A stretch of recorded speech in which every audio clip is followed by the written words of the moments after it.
All right. So, welcome back, John. Yeah, good to be back, Jim. Yeah. And this week I did a little bit of an analysis video on what is this thing called love. And sort of the not so hidden purpose behind this is to give an opportunity to talk about four different types of scales to the students. So, um, the four basic ones, we have the major and all of its modes, which is the do re mi. Right. Actually, maybe I'll just play it a Mhm. little bit. So do re mi and so on like that. And then another interesting one, which isn't talked about all that much, is the harmonic major, which is like it's just one note difference. So Right. the A is flat. Mhm. So, and it's very similar to the harmonic minor, just the minor version. Okay, Mhm. and then melodic minor. Now, all these I'm doing from the perspective of C, so Right. it's all like parallel kind of things. Mhm. What's so interesting about this tune is it's in C major, but we first start out going to the 4 chord, and it's a 4 minor. Right. And Cole Porter really does these really interesting things, right? Yeah. With the half diminished 2 kind of chords, and then the dominant that could be altered or what have you. Yeah, he liked to sneak in a little chromatic movement. Or Yeah. there's always something cool hidden, Yep. kind of in his songs. Yeah. Um, Yeah. So let's take a look. If you want to play maybe a G or whatever we have there. So if students are interested in playing and thinking what might we use on this, well, one of the first things you might think about is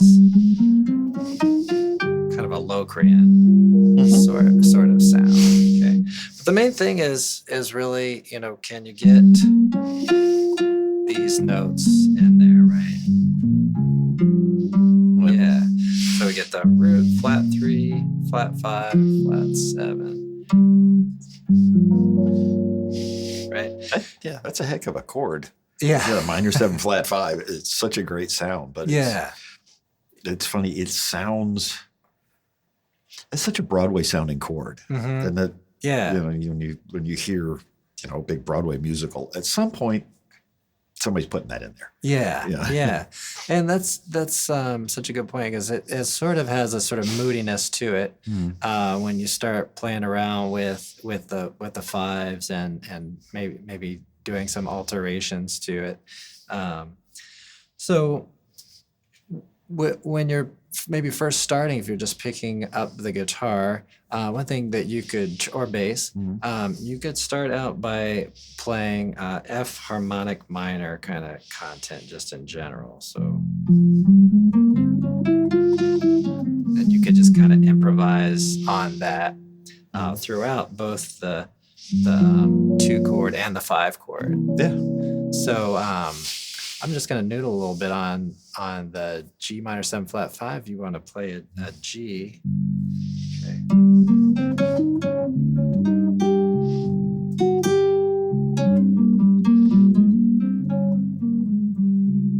Okay. So I'm using that harmonic minor. What works well with that is that when you go to the C, you can use the exact same notes. Right. So that works really Yeah, just nicely. recycled them from one bar to the next there. Yeah. And that's sometimes called Phrygian dominant. And then when we get to the F minor 6, notice we have a natural 6. So whether you're aware of this or not, the F harmonic minor is going to have a D flat in it. And we had a D flat in the G minor 7 flat Right. 5. We had a D flat and the C7 flat 9. Right. And then now all of a sudden we have this F minor 6. Right. So the 6 is going to be a D natural. Right. Right. Yeah. Yeah. So it's kind of, you get that tension of the flat 5, Mm-hmm. of that D flat through the first 2 chords. Yep. And then he lets you breathe a little. Yep. Yeah, exactly. So the minor, the natural 6 is more stable versus Yeah. the tension. Yeah. of that. Natural 6 to me is always, it's that happy, perky, peppy Yeah. sounding chord. You Yep. know, it's what you expect to hear in some sort of 60s happy pop tune. Yeah. Mhm. Yeah, and it works great on major and minor. We'll talk about it when we get to the major. So another little thing, so when we get to this F minor, do you use pentatonics much as a Some bass players do. Yeah. The rock and roll guys tend to think that way. Yeah. I don't. But that's me, because I always say that all the notes look alike, so why should I be stuck? Right. Because that whole, no, I find that tiresome. Yeah. Yeah. Yeah. So we'll just discuss it a little bit as sort of a shell, and then you can put stuff inside of it. So if you play, this is called the F minor 6 pentatonic, and we put a 9 in there. Now you can use a major 7, which is the melodic minor, or you can put the E flat in there, right? And all of this kind of like scale talk is it's not something that is something that has to happen at for a whole 2 measures or something. So you could play a line like, right? So if you play like F and I play, I basically just played both of those two scales, but it's all the perspective of, okay, I'm gonna play this E just kind of moves a little nicer to the F. This E flat moves a little stronger to the D. To the D. Yeah. Which takes us to the next measure. Yeah. Because that's from, and Jim and I are talking about this off camera, I always think about motion through a song, through the chord. How do we get, if you've watched more than one episode, you've heard me talk about movement inside the chord. Yeah. So if I'm looking at this, I've got a G with a D flat, I've got a C with a D flat. Way cool. Tough to make it work sometime. And then I've got that F with a D, but I have an E flat. So because the next chord, the 5th chord, is a D minor. So that E flat gets me there. So if I'm, yeah, it makes life, because then we're back to that sharp 5 in there. on the G. On the G, that G7 sharp 5, which gives you really cool motion, because he's giving you that F, gives you the E flat to get to the D, and then it gives you a D flat or a D sharp for the G. And then the last chord on that next line is C major, which gives you the E. Yep. So he's actually inside the chord, taking you down and back up. Yeah. So for a bass player, that's a lot of fun. Yeah. Yeah. So you might, I'm kind of taking away that you might play a little E flat, maybe into the D. Yeah, definitely. Something like that. Yeah. Move it across like that. And it's interesting, D minor 7 flat 5 is kind of like an inversion of the F minor 6 It chord. is, yeah. So it's almost like the same, but you want to create that motion over to the D. Yeah, so just moving over. And the other thing, I'm always looking for commonalities. So technically, especially on like solos sections, those first 4 bars, I could pedal A flat. And it gets you there. Yeah, yeah. It'll put a lot of tension under that C7. Yeah. But if you're playing this at any tempo, cool. Yeah. Well, let's hear that. I'm just not really in time, but if you pedal on A flat, so, and then I go to the C7 flat 9. And then get the F minor 6. I'm playing a 6/9. Yeah, so very cool. Yeah, but then we've got it's And then, really cool chord changes. yeah, technically you could stay on that A flat on the D minor 7, flat 5, and then maybe move to the G. I don't know what you would do there. What would you do there? You could go down, or you could go up to the B. Up to the B, yeah. And then that gets you to the C. Yeah, cool. Yeah, so you've got two directions depending, like if as a bass player, if you're listening to the soloist, you're comping behind them, you're hearing what direction their line is going. Yeah.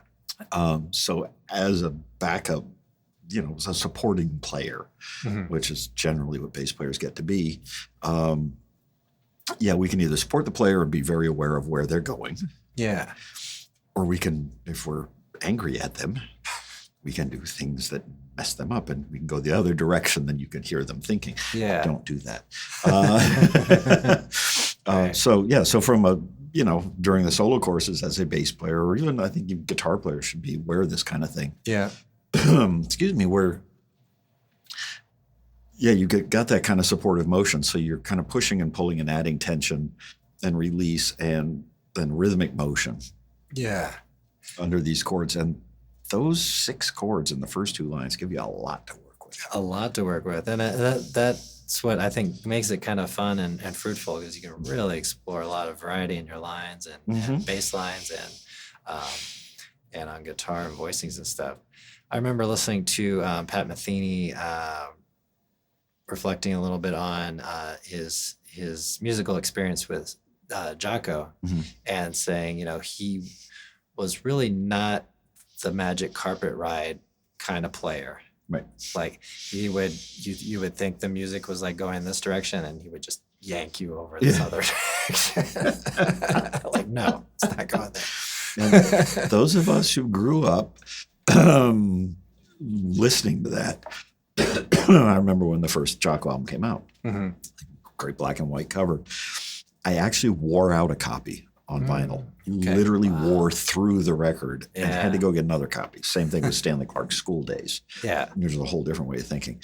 But that album colored my life intensely. Because it showed us what you really can do. Yeah.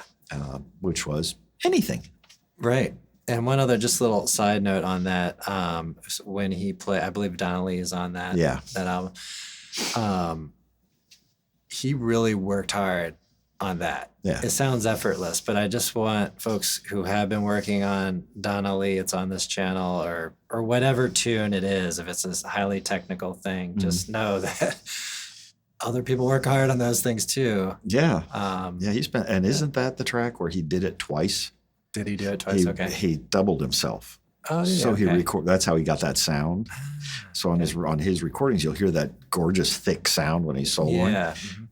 He would record the part and then go back and play it exactly the same again. Yeah. And stack the two, which is nuts when you think about it. Yeah, that is cool. I mean, you've got to be incredibly consistent and accurate with what you're doing, but you're going to get these little timing, and he was doing fretless at that time. Oh, yeah. Right? Yeah. So you're going to get these little pitch differences and timing differences, which if it's accurate enough, it's going to come off sounding really great. Yeah, that's why you have like voice doubler plugins that do that. Strymon makes a pedal that does that. I have a bunch of plugins that I use with this, actually vocal plugins. Okay. But because it's about the most vocal sounding instrument in the world, it sounds really cool if you get it just very short.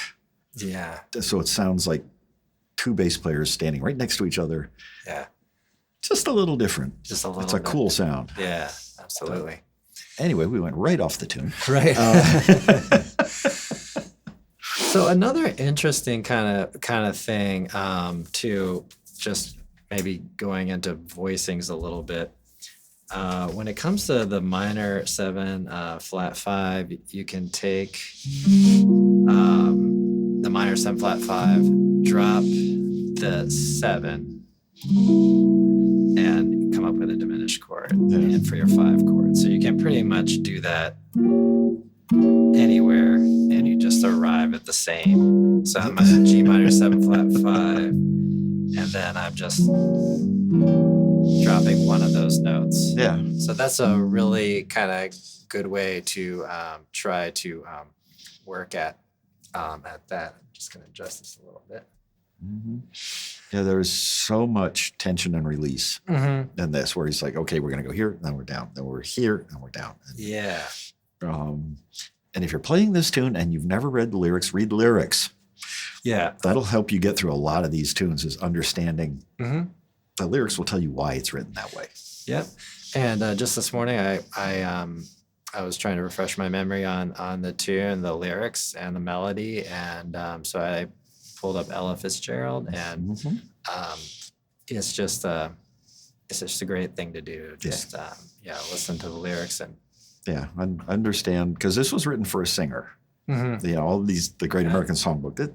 These are vocal tunes. Yeah, and we're doing other things to them. So. Yeah. Another kind of cool thing that you can do. So let's say we're back on the first couple chords. So let's say I play a G minor 7 flat 5. I'm just going to do a root position. You can take that 3 frets to the right for the C chord. And it's just easy. It is cheating. Yeah, it is cheating. Totally. So you can do it all your inversions. So you get G minor 7 flat 5.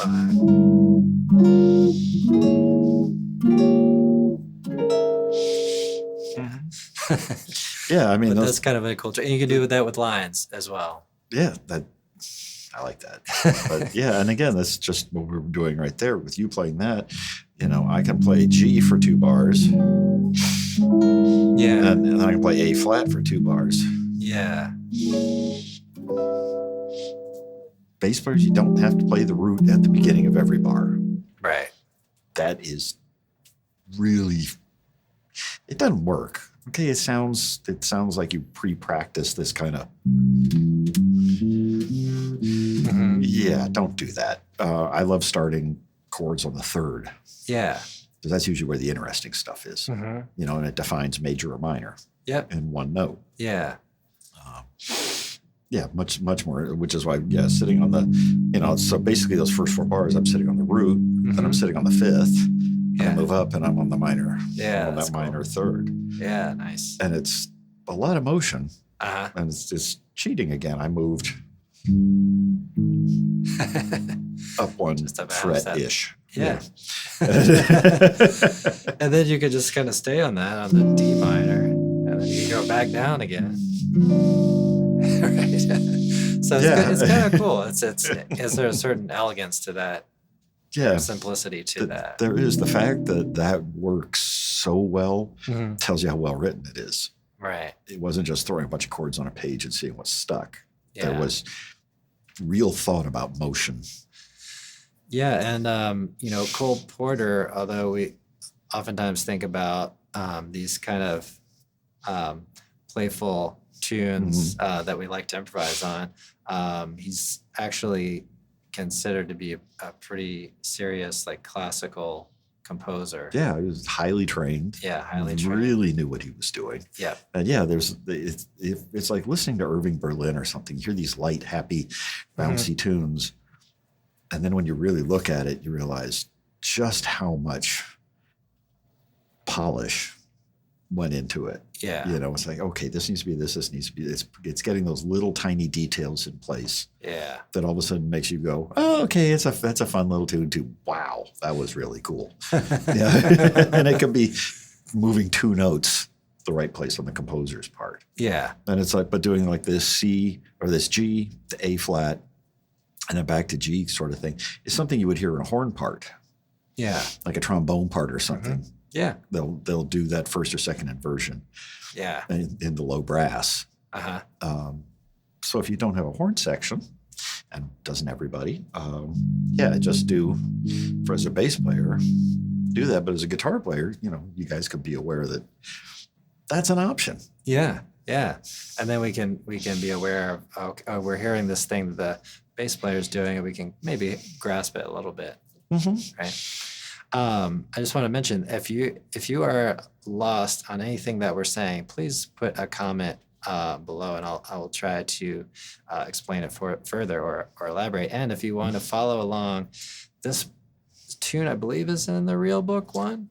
Should be, yeah. Real Book One, and then we've got a copy from this is the Standards book by Chuck Scher, published by Chuck Scher. Right. Standards 1 or 2. I don't remember which one, but it's in a lot of books. Yeah, so you should be able to find it. Follow along. Those are great books to have. You can buy them digitally.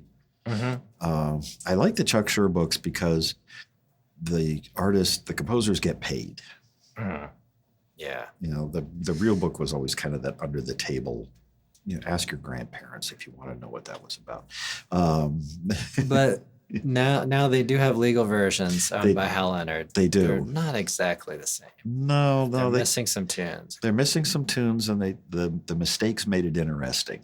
They kind of cleaned it up a little bit. Yeah. Because some of those things, they were all transcribed by hand by students, mostly at Berkeley. And they'd find like some obscure live recording from Prague of Brubeck or somebody, go, oh, we used that note instead of that. We'll put that note. Okay. Yeah. So. Yeah, and it was originally intended really just for a small group of musicians to play tunes. Oh, you don't know that tune? I've got a lead sheet. I wrote this out. Yeah. It was not really intended to be published. I think it just went in that direction. And it was not on the shelves. You could not find it. You had to go and know the Secret Handshake. Yeah. I remember somebody told me where I could buy it. And I went to the store and I had to tell them a certain thing, a certain guy, a certain thing, and who sent me. Exactly, yeah. I mean, it was literally that kind of speakeasy sort of. I did the exact same thing. And the copy I got was the black plastic bound Xeroxed book. Yeah. Yep. Keep in mind, there were like 400, 500 pages. Something like that. So it was like a ream of paper for each book. It was a lot. Yeah. It was so worth it, but buy the legal version. And just, if you've got an iPad, like I do everything on my iPad, I must have 30 Real Books on there. Yeah. It's worth it. Definitely. So we have these minor 2/5s. One goes to a minor chord and one goes to a major chord. Right. And this is in quite a few tunes by Cole Porter and other folks too. So when you go to the 2/5, D minor 7 flat 5, one thing that's kind of interesting about this one is, on the half diminished chords, you have to be a little careful on the 9. Because the 9 is going to be the third of your 1 chord. Right. So generally you're going to be using flat 9 on those chords. But here's one instance where you're actually going to be able to, it's an option anyway, have a natural 9. Right, because on that. Yeah, because you're aiming for that C major. Yeah. Yeah. And that gets into a mode of the melodic minor. That's F melodic minor. So that's kind of interesting there. The G7 sharp 5, that kind of departs a little bit. That sharp 5 would be the flat 9 of the G. Sorry for all this technical stuff, but so if you're looking like I said, a quick way to get through a few of these changes, you might just pick one that works. Yeah. So one that might kind of fit okay would be the C melodic minor. So you could play C melodic minor over those two changes. Or actually maybe not the D minor. Right, so maybe go with the Locrian, or you could use harmonic. Yeah, let's stick with the harmonic minor because that'll be simple. So harmonic minor. That is such what they used to call an exotic sounding scale. It sounds like the soundtrack from every kind of Abbott and Costello go to the Foreign Legion kind of soundtrack. It's that slightly Arabic. Yep, absolutely. I feel that Middle Eastern. Yep. Yeah. So to get back to these four scales, you've got the major scale, the harmonic major, melodic minor, and harmonic minor. So harmonic minor is that one that sounds kind of Arabic. The Muslims became, or basically took over power of Spain, right? Yeah. And then you get the guitar, and that's where it's also intermingled with that Spanish sound, which is really its origins are in Arabic. So the sound of the harmonic minor, where you get that. Yeah, it's funny how it's exactly. Yeah. Yeah. And there's minor with the. If you really emphasize that little interval, you really kind of hear that. That is insanely evocative. Yeah. Like you hear that and go, oh, right, I know. Yeah. I know what that is. I know exactly where in the world that's from. Yeah. That's pretty cool. Yeah. Yeah, it is. So we get that. So that would be a quick, easy way to go. And then you just go back to C major. Yeah. So another area where you could say, okay, well, we could have harmonic major as well. So that could work as well. Which you could play over all of the chords again, almost like what we did with the C or F minor. So we played harmonic minor until we got to the F chord, and then you might play just more of like a minor scale. And then the C, you do harmonic major, which also sounds a little exotic too. It does. It's when you get that flat 6, sharp 5, or flat 7 in any combinations. Yeah, that interval, that augmented second. Yeah, it's just. Yeah. Yeah. It's so pretty. Yeah. Yeah. So let's see. Okay, so that is the section, and that is the same progression on that happens again, and then we get to the B, and then it happens again at the last 8 bars. So how about we jump ahead to the B section? The B section. So the B section is kind of happy and stable. It is. It's a happy 2/5. Yeah. Instead of this sort of tense 2/5. Yeah. Yeah. So you get the 2 to 5 and B flat. Right.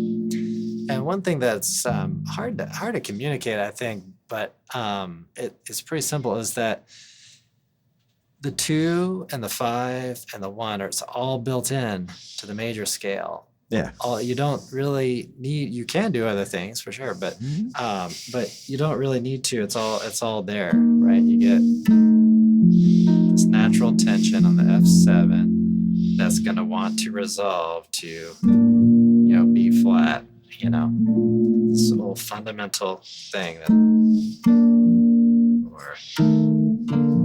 right? Yeah. So that's pretty straightforward. You could play B flat, kind of major scale.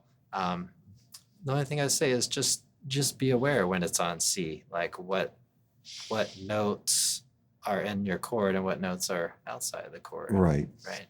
Do you think in those terms, or when you're creating bass lines? I do. Yeah. I do, because there are places where I need to emphasize sort of the root, or at least the core triad. Yeah.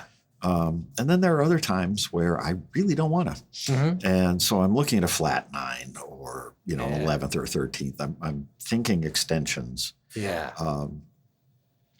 Because usually it gives me a place to go to sort of emphasize how it's going to resolve to the next note, if that makes sense. Yeah.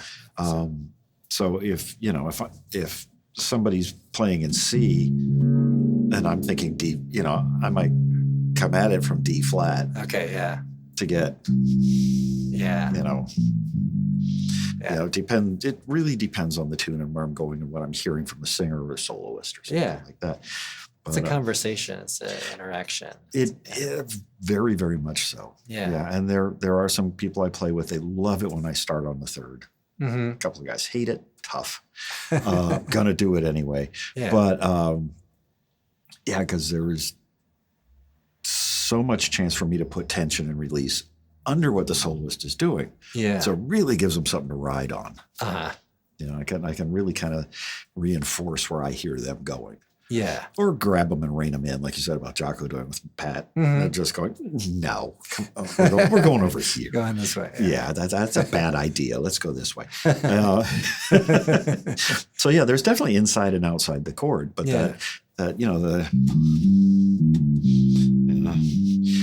that's really great. But God, I've got so much I can do with that because I can sit and play A over those first two chords. If I can think in sort of an A half diminished. Okay, yeah. Because that gives me that makes sense. Yeah, that works for both chords. Yeah, and then gets us to the B flat. Yeah, that's that opportunity for movement where I'm going. So you're kind of going and then going. Yeah. That okay. Yeah. Yeah. So it's reharmonization on the fly, but it's not. Yeah, because you're kind of playing around with inversions, making different choices. Yeah. It really is almost controlling the movement. Well, it is. Yeah.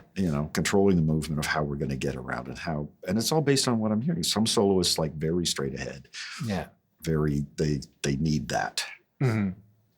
My favorite kind of soloists are the one who are like, you do you. I'm there. Yeah. And because I will do things like that. Yeah. Do strange pedals and stuff outside the chord because I'm looking 8 bars down. Where it's headed. This is the arc. Where do I need to be? Yeah. Yeah. Nice. So then we get to this A flat 7.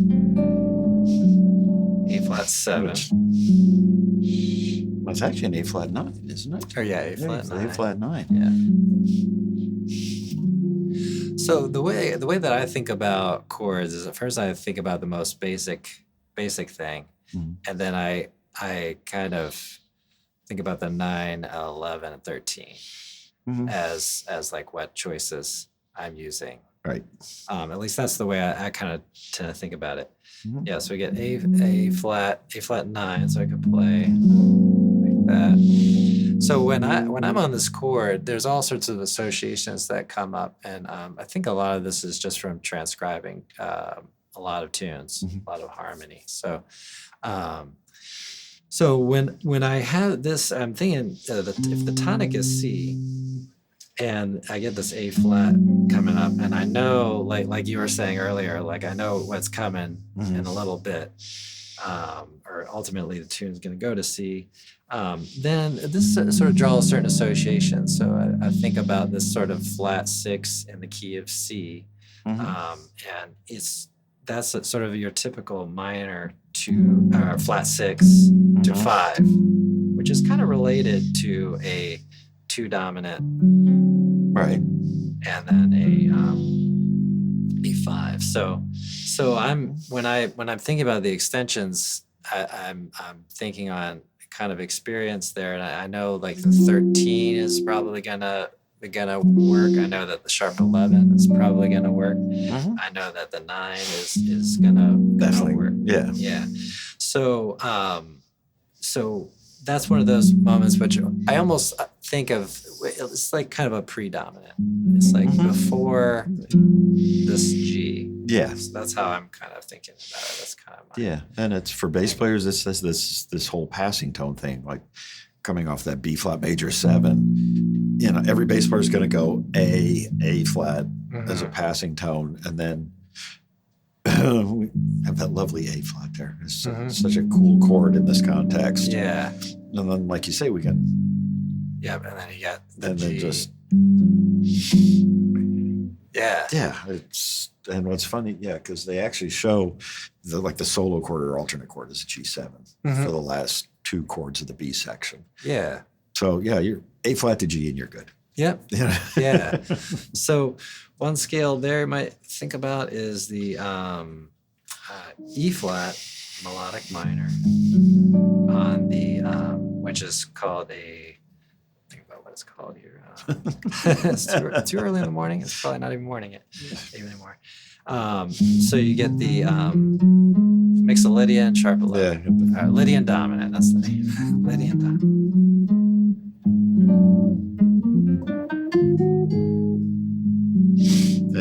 Yeah. And then at G7.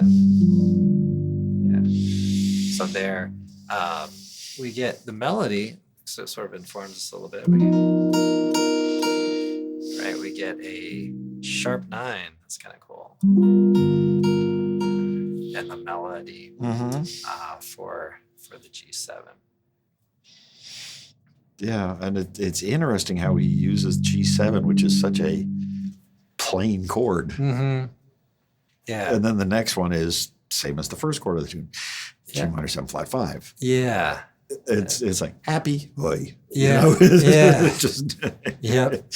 So it keeps wanting, it's weird because it's in C. It keeps wanting to go back to C, but it keeps kind of like not letting it quite do that. Yeah, it's interesting because he gives it to you in 3 places in the tune, but it still doesn't feel quite right. Yeah, like it should be something else. Yeah.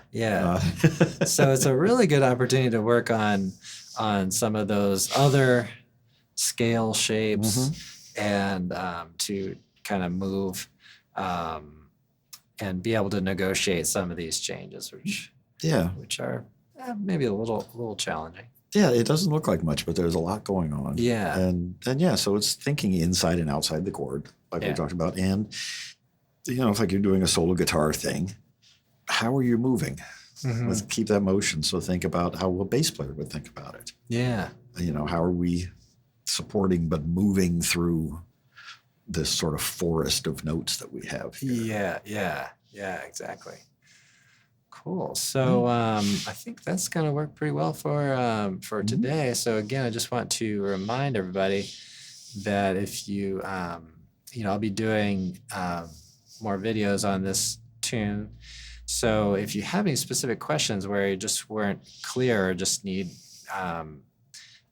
me to go over a little bit more, I can definitely do that. Just drop a question. Yeah. Yeah, we love hearing from y'all, so let us know. Yeah. All right, everybody. Well, we'll see you all in the next one. See you next time.